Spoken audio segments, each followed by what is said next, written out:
Princess Simakade has argued in his court challenge that a meeting of the family to nominate the new monarch wasn't properly constituted.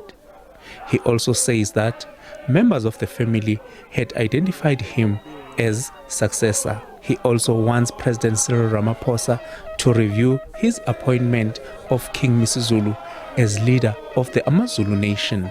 The case was adjourned in May this year in order to allow King Misuzulu, who is opposing the matter, to file outstanding documents. On those bases, we are confident that even if the matter were not to proceed on Monday for whatever technicality,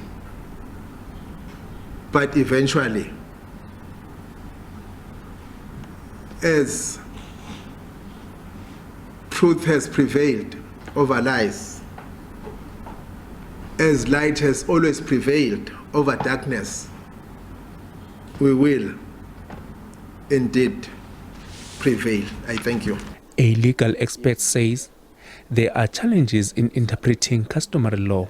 So in this case, it becomes very difficult to determine what exactly is the true and authentic form of that particular law and what it ought to be.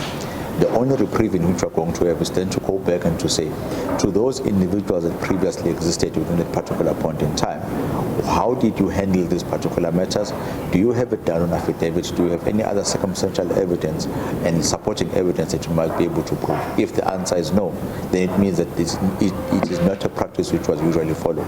King Misuzulu is expected to argue that his mother, the late Queen Manthombi, was appointed in the late king's will as regent after the passing of the king, and which meant that the heir and successor would emanate from the house of Her Majesty, the regent. Meanwhile, King Misuzulu's supporters urged maidens and regiments together in their numbers at the Pretoria High Court to support the king.